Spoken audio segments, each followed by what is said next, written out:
ચાલો વિદ્યાર્થી મિત્રો, ધોરણ 9 માં અભ્યાસ કરતા બધા જ વાલા વિદ્યાર્થી ભાઈ બહેનોનું જનતા વિદ્યાલય જાળિયાથી આ અંગ્રેજીના ક્લાસમાં સ્વાગત છે. Good morning to all of you. આપણે જાણીએ છીએ એ મુજબ અત્યારે આપણું વોકેબ્યુલરીનું કામ ચાલે છે અને આજે આપણે વોકેબ્યુલરી પાર્ટ 8 8મો ભાગ સમજવાના છે. રોજ જેટલું થાય એટલું કામ કરીએ છીએ. ગઈકાલે આપણે આ કામ શરૂ કર્યું હતું હ્યુમન બોડી પાર્ટ્સ, પણ ગઈકાલે આપણે જે શબ્દો નોંધ્યા તો માનવ શરીરના હ્યુમન બોડીના બાહ્ય અંગો, બહારના અંગો, હાથ, પગ, નાક, આંખ, કાન, વાળ, કપાળ, પીઠ, કરોડરજ્જુ વગેરે એ બધા શબ્દો આપણે કાલે નોંધ્યા હતા. મોટા ભાગના શરીરના બાહ્ય અંગો માટેના અંગ્રેજી શબ્દો નોંધ્યા હતા. આજે નવા મુદ્દામાં ઇન્ટરનલ હ્યુમન બોડી પાર્ટ્સ, માનવ શરીરના આંતરિક મહત્વના અંગો. અંગો તો ઘણા બધા હોય, તો શરીરના અંદરના તમામ અંગો ના શબ્દો ગોતો એ તો ડૉક્ટરનો વિષય થઈ ગયો, તો બહુ વધારે શબ્દો થાય. પણ અહીંયા મેં આપણને ઉપયોગી થાય, આપણને એનું જ્ઞાન આવે એવા મહત્વના આંતરિક અંગો કહી શકાય, internal parts of human body, એવા મહત્વના અંગો વિશેના શબ્દો તમારી સામે મૂક્યા છે કે માનવ શરીરના મહત્વના આંતરિક અંગો, એના માટેના અંગ્રેજી શબ્દો ક્યાં ક્યાં છે એને આપણે નોંધી લેવા છે. તો અહીંયા શબ્દો છે, એનો સ્પેલિંગ, અહીંયા એનો ઉચ્ચાર છે અને અહીંયા એનો મિનિંગ છે. ત્યાર પછી બીજું કામ કરવાનું છે. આજે સમય રહેતો આજે વિદ્યાર્થીકાળના ક્લાસમાં પણ શક્ય બનશે તો બીજો મુદ્દો આ લેવાનો છે, સાયલન્ટ વર્ડ્સ. અંગ્રેજીમાં કેટલાક સાયલન્ટ વર્ડ્સ હોય છે. સાયલન્ટ વર્ડ કોને કહેવાય એ પહેલા હું તમને સમજાવીશ, અને કયા કેવા સાયલન્ટ વર્ડ્સ છે એ આપણે નોંધશું. પહેલા આપણે આ કામ કરીએ છીએ, which are the important internal human body parts. એનો સ્પેલિંગ અને એનો અર્થ ગુજરાતીમાં આપણને ખબર છે, અંગ્રેજીમાં આપણે એને સમજવાનો પ્રયત્ન કરવો છે. પહેલો શબ્દ બાળકો નોંધી લો, તમારી નોટ અને બુક લઈને બેસજો. ક્લાસમાં બેઠા હોય એમ જ તો તમને ભણવાની મજા આવશે. સ્ટમક, પહેલો શબ્દ કયો છે? સ્ટમક. STO, હું સ્પેલિંગ બોલતો જાઉં છું. ક્યારેક છોકરાઓ એવી ફરિયાદ કરે છે કે ઘણી વખત નેટવર્ક સરખું ન આવતું હોય તો બોર્ડ બરોબર પ્લેન દેખાતું ન હોય, એટલા માટે હું વાંચતો જાઉં છું, બોલતો જાઉં છું.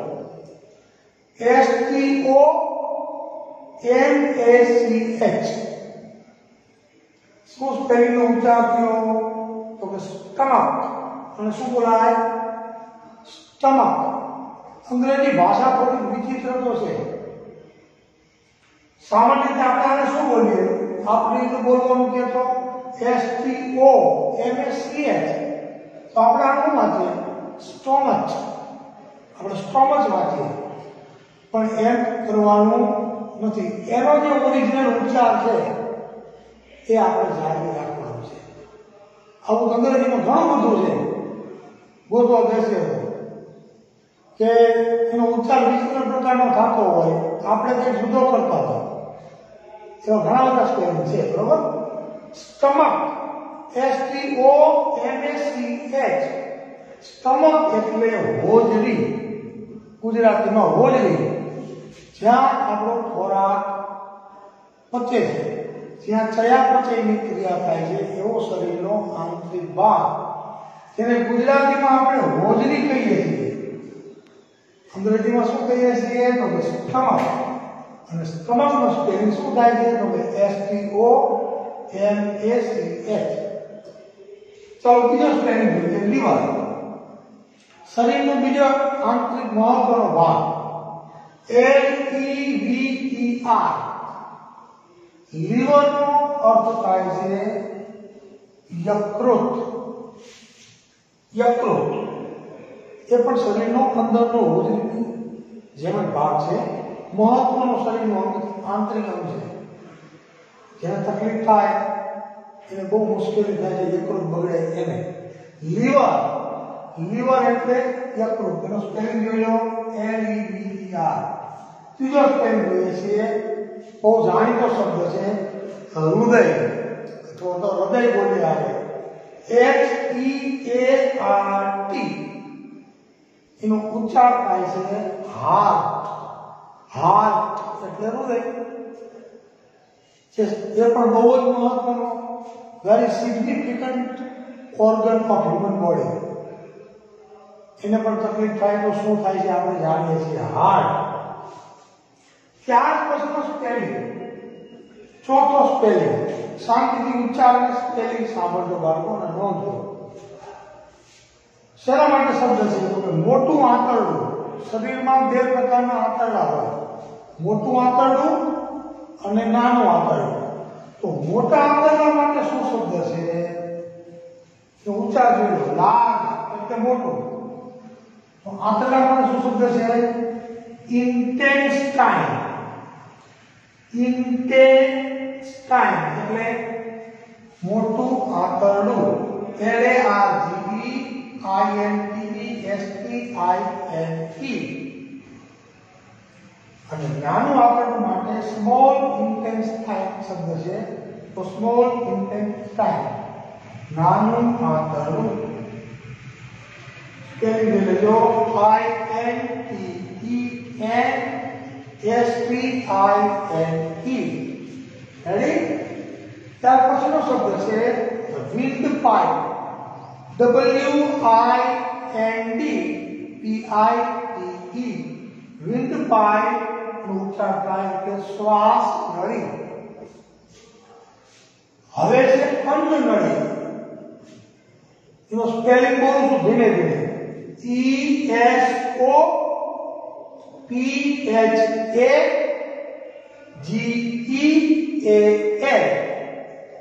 ઉચ્ચાર શું થાય ઇસોફિઝિયલ. ઇસોફિઝિયલ અંગ્રેજીમાં એના માટે શબ્દ છે અન્ન નળી. ફરી વખત stomach, liver, heart, large intestine, small intestine, wind pipe અને ઇસોફેજિયલ.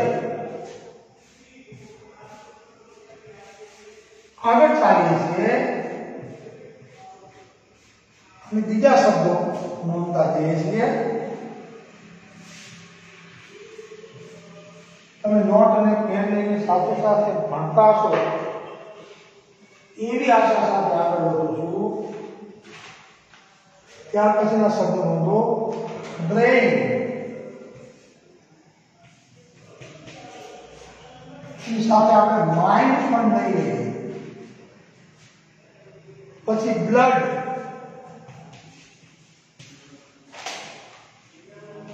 પછી સેલ, પછી સ્થળ, પછી હારા આ શબ્દ પણ લઈ લઈએ મેટાબોલિઝમ. અને પછી શબ્દ લઈએ છીએ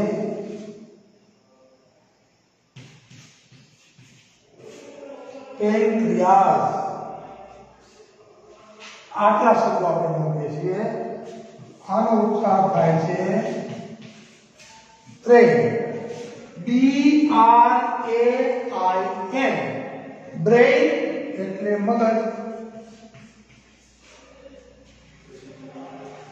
એની સાથે જોડાયેલો બીજો શબ્દ છે, એને એક તો સમજતા. બ્રેઇન એટલે મગજ અને બીજો શબ્દ છે માઇન્ડ. માઇન્ડ એટલે મન. બોથ વર્ડ્સ આર ઇમ્પોર્ટન્ટ, પણ બે વચ્ચે તફાવત છે. બ્રેન એટલે મગજ. મગજ છે ને એ સ્થૂળ સ્વરૂપમાં છે, તમે જોઈ શકો, તમે એનો ફોટો પાડી શકો, એનું ચિત્ર જોઈ શકો. પણ જે મન છે, જેને અંગ્રેજીમાં માઇન્ડ કહેવાય છે, આ તો હારે હારે શબ્દ નોંધો છે. તો મન કેવું છે? આપણું મન કેવું છે? અમૂર્ત છે, અમૂર્ત. એનું કોઈ સ્વતંત્ર ફિઝિકલ અસ્તિત્વ નથી બાળકો કે તમે એનો ફોટો લઈ શકો. આને મગજને તમે આવીને મૂકીને બતાવી શકો કે this is a human brain એમ કહી શકો, પણ this is a human mind એમ ન કહી શકો. મન દેખાતું નથી પણ અસ્તિત્વ ધરાવે છે, અને માણસને સીધી અને વાકી દિશામાં લઈ જનારું કોણ છે? તો કે માઇન્ડ. એટલે સાથે સાથે એ શબ્દને પણ નોંધવો તો પડે. માઇન્ડ એટલે મન, બ્રેઇન એટલે મગજ. જ્યાં આપણી બુદ્ધિ હોય છે, આપણી બુદ્ધિ શક્તિ, આપણો તર્ક, આપણી તર્ક શક્તિ ક્યાં હોય છે? બ્રેઇનમાં હોય છે. ત્યાર પછી બીજો શબ્દ છે બ્લડ. કયો શબ્દ છે?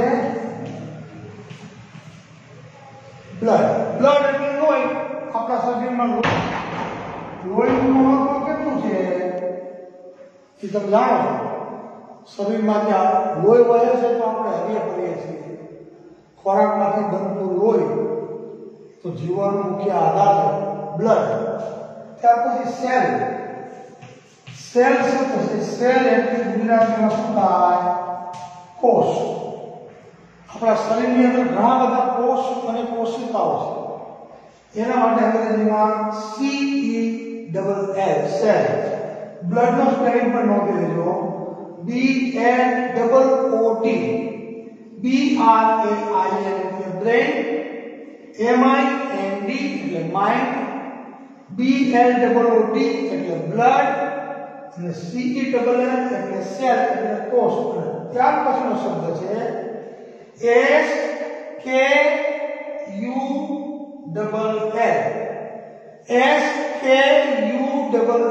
ઉચ્ચાર શું થાય? સ્કલ. શું ઉચ્ચાર થાય? સ્કલ. SKULL.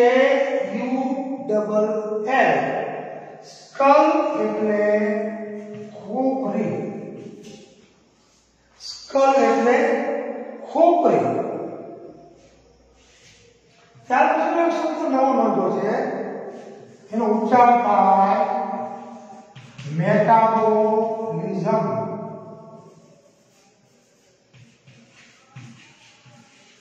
ઉચ્ચાર શું થાય? મેટાબોલિઝમ. સ્પેલિંગ શું થાય? METABOLISM.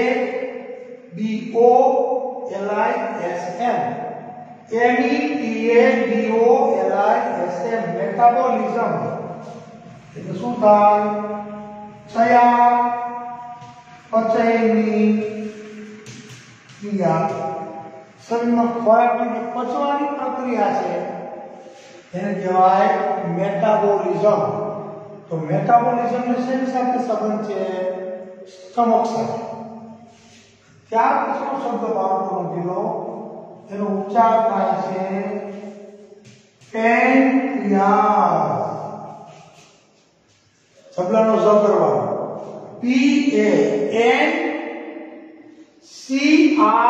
PANCREAS. ફરી વખત બોલું છું. PANCREAS. ઉચ્ચાર શું થાય? પેનક્રિયાસ. પેનક્રિયાસ એટલે આપણા શરીરમાં બીજું એક અંગ આવે છે, એને કહેવામાં આવે છે સ્વાદુપિંડ. સ્વાદુપિંડ છે, જે વ્યક્તિનું સ્વાદુપિંડ બગડે બાળકો, જેનું પેનક્રિયાસ ખરાબ થાય, એને ડાયાબિટીસનો રોગ થયો છે એમ આપણે કહીએ. કારણ કે એમાંથી ઇન્સ્યુલિન જરે છે અને આપણા શરીરની વધારાની ખાંડને બાળે છે અને આપણું શુગર નોર્મલ રહે છે.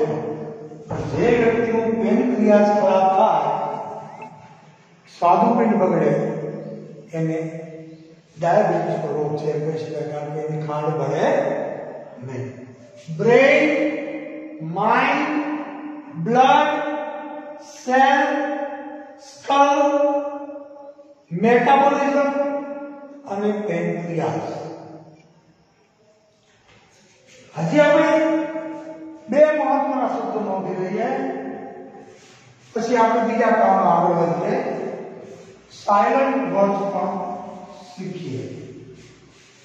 આ બધા સ્પેલિંગ બાળકો ધીમે ધીમે વાંચો અને તૈયાર પણ કરજો.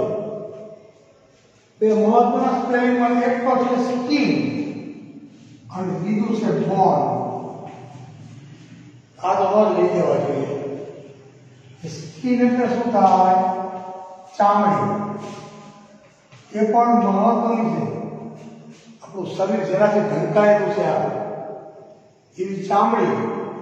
અને બોન એટલે હાડકું. ચામડી બ્લડ, સ્કીન બ્લડ અને બોન, એનાથી તો આપણું શરીર આખું બનેલું છે બાળકો. એની સાથે સાથે એ શબ્દો પણ નોંધવા આપણે.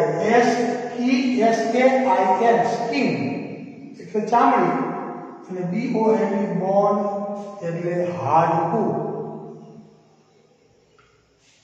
આ સિવાયના ટૂંકમાં મેં તમને મહત્વના શબ્દો કહી શકાય, મહત્વના આંતરિક અંગો માનવ શરીરના કહી શકાય એવા શબ્દોની નોંધ કરાવી છે.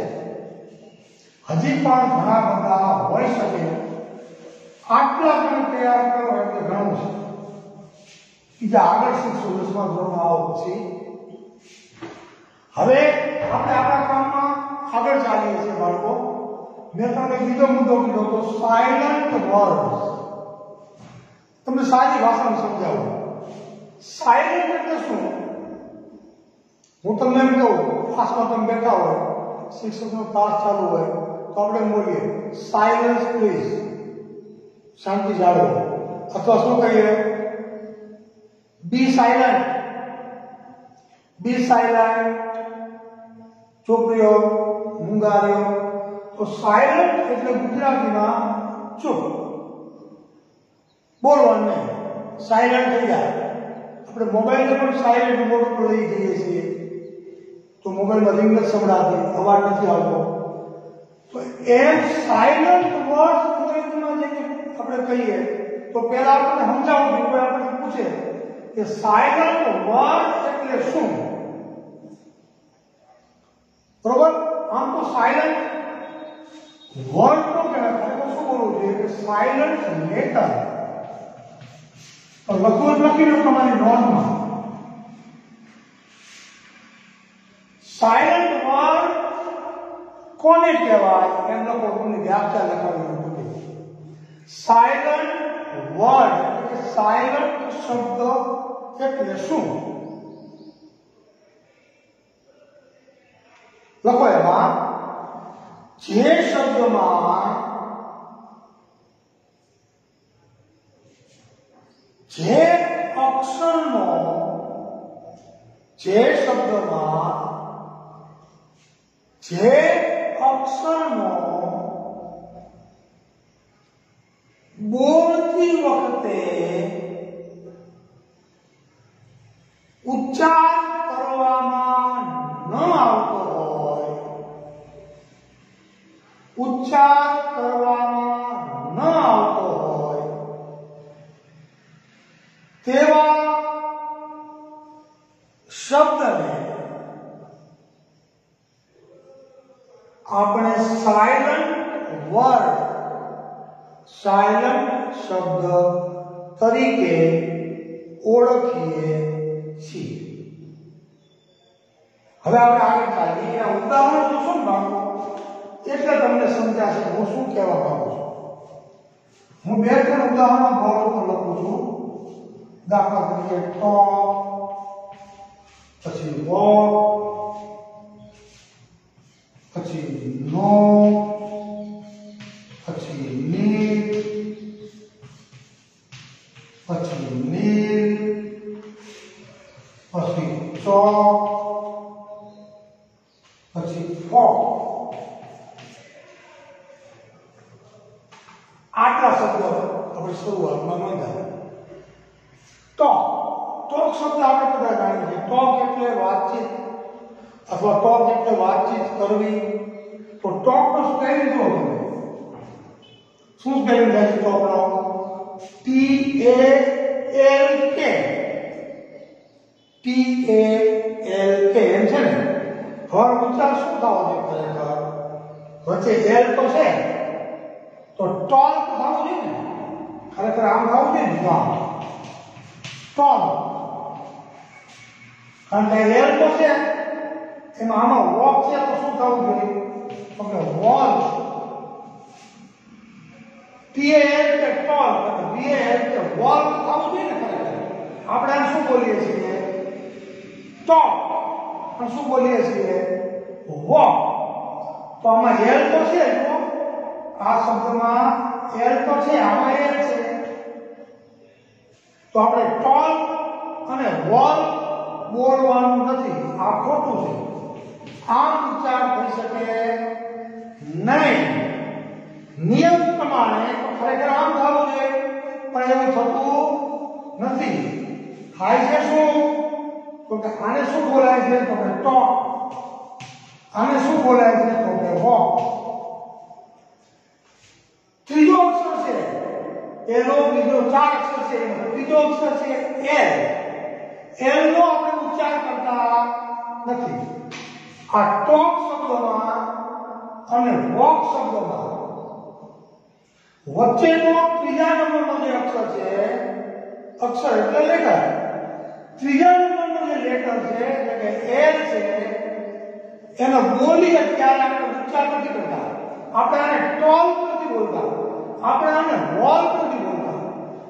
છતાંય એ અક્ષર છે ખરો, અને અક્ષર રહેવાનો પણ છે. તમે આ અક્ષરને કાઢી શકો નહીં. ટોકમાંથી એને કાઢી શકો નહીં અને વોકમાંથી એને કાઢી શકો નહીં. એ શબ્દ કે અક્ષર તો ક્યાં શબ્દમાં રહે છે, છતાં તમે ઉચ્ચાર કરો ત્યારે એનો ઉચ્ચાર કરવાનો નહીં. એનો મતલબ જે અક્ષરનો ઉચ્ચાર ન કરવાનો હોય છતાંય જે અક્ષર શબ્દમાં હોય એવા શબ્દને સાયલન્ટ લેટર કહેવાય. અને જે શબ્દમાં સાયલન્ટ લેટર હોય એવા શબ્દને સાયલન્ટ વર્ડ કહેવાય. તો આની અંદર સાયલન્ટ લેટર કયો? તો કે એલ. આમાં સાયલન્ટ લેટર કયો? તો કે એલ. તો આ બે શબ્દોમાં એલ છે ને એ સાયલન્ટ લેટર છે, એટલે કે અક્ષર છે. તો જે શબ્દમાં સાયલન્ટ લેટર હોય એ શબ્દને સાયલન્ટ વર્ડ કહેવાય. સમજાયું? ટોક એટલે વાતો કરવી અને વોક એટલે ચાલવું. ટોક એટલે વાતો કરવી અને વોક એટલે ચાલવું. હવે ત્રીજો શબ્દ જોઈએ છે. આનો ઉચ્ચાર શું થવો જોઈએ બાળકો? જો સ્પેલિંગ શું છે? KNOW. તો ખરેખર આને શું બોલવું જોઈએ? કનો. કનો બોલવું છે ને, કનો. પણ કનો કે કનો બોલવાનું નથી. આનો સાચો ઉચ્ચાર અંગ્રેજીમાં શું થાય? ખાલી નો. જેમ આપણે NO આ નો ઉચ્ચાર કરીએ ને એવો જ ઉચ્ચાર તમારે આ નો કરવાનો છે. KNOW શબ્દ શરૂ ક્યાં થયો? પહેલો અક્ષર કયો છે? તો કે પહેલો અક્ષર કે છે, છતાંય તમે શબ્દનો ઉચ્ચાર કરો, શબ્દ બોલો ત્યારે તમારે કે નો ઉચ્ચાર કરવાનો નથી. બોલાય શું? તો કે નો. નો એટલે તો કે જાણવું. નો એટલે જાણવું. તો આ શબ્દમાં પહેલો અક્ષર છે સાયલન્ટ છે. પછી ત્યાર પછીનો શબ્દ છે નીટ. આની અંદર પણ પહેલો અક્ષર કયો છે? તો તમે જુઓ KNIT. આવો છે KNOW એટલે નો. KNIT ઉચ્ચાર શું થાય? Knit, KNIT. તો આની અંદર તમારે કે નો ઉચ્ચાર કરવાનો નથી, પણ કે આવે કરો આમાંથી કે આમાંથી કે આમાંથી, ત્રણમાંથી એક શબ્દમાંથી તમે કે કાઢી શકો નહીં, પણ આ ત્રણ શબ્દોમાં કે સાયલન્ટ છે, કે લેટર સાયલન્ટ છે, એટલે આપણને સાયલન્ટ વર્ડ છે કહેવાય. ત્રીજો શબ્દ છે એનો ઉચ્ચાર થાય છે નીટ. તો નો એટલે જાણો, તો KNIT નીટ એટલે શું? તો કે નીટ એટલે ગૂંથવું, ગૂંથણ કામ કરવું, ગૂંથવું. અને નીલ, નીલ એટલે ગૂંથવું, અને નીલ એટલે શું? KNEEL. નીલ એટલે શું ગુજરાતીમાં? તો કે ઘૂંટણીએ પડવું.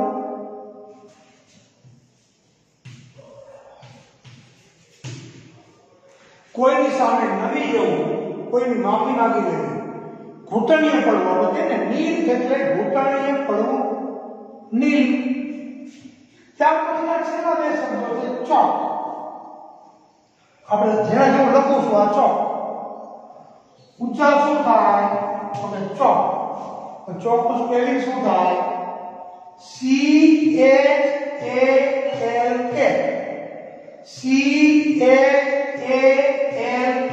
એલ તો આવે છે ચોથા ક્રમે, પણ એલ નો ઉચ્ચાર કરવાનો નથી, એટલે એલ નો અક્ષર કહેવાય સાયલન્ટ, અને માટે આ કેવો શબ્દ કહેવાય? જે શબ્દમાં સાયલન્ટ લેટર હોય એ સાયલન્ટ વર્ડ કહેવાય. પછી છેલ્લો શબ્દ લખું છું ફોક. તો ચોક એટલે ચોક, લખવાનો ચોક. કેવો અર્થ કરીએ છીએ આપણે? ફોક એટલે શું થાય? આની પાસે તમે ગીત લગાવો, ફોક સોંગ.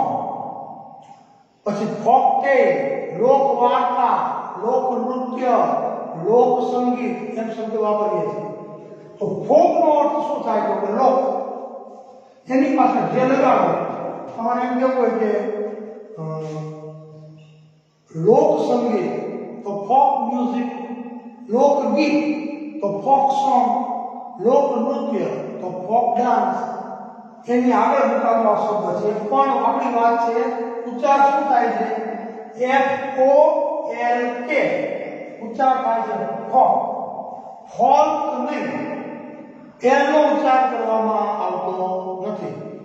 હજી આપણે આગળ પાર્ટ 9 એમાં આવા વધારે શબ્દો આવતીકાલના ક્લાસમાં જોશું.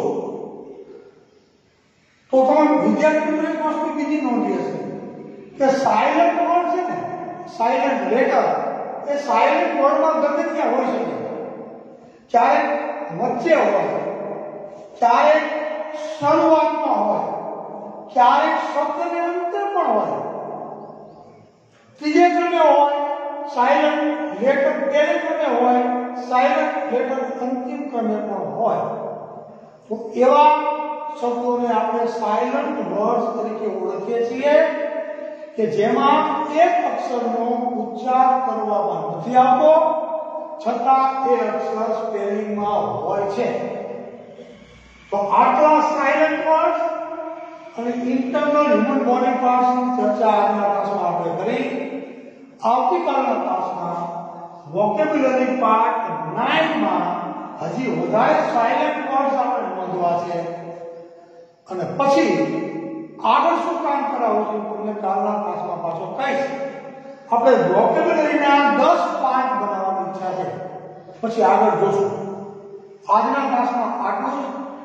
આવતીકાલે બાળકો ફરીથી મળીશું. ત્યાં સુધી જય શ્રી કૃષ્ણ. બધાને આવજો, મહેનત કરજો.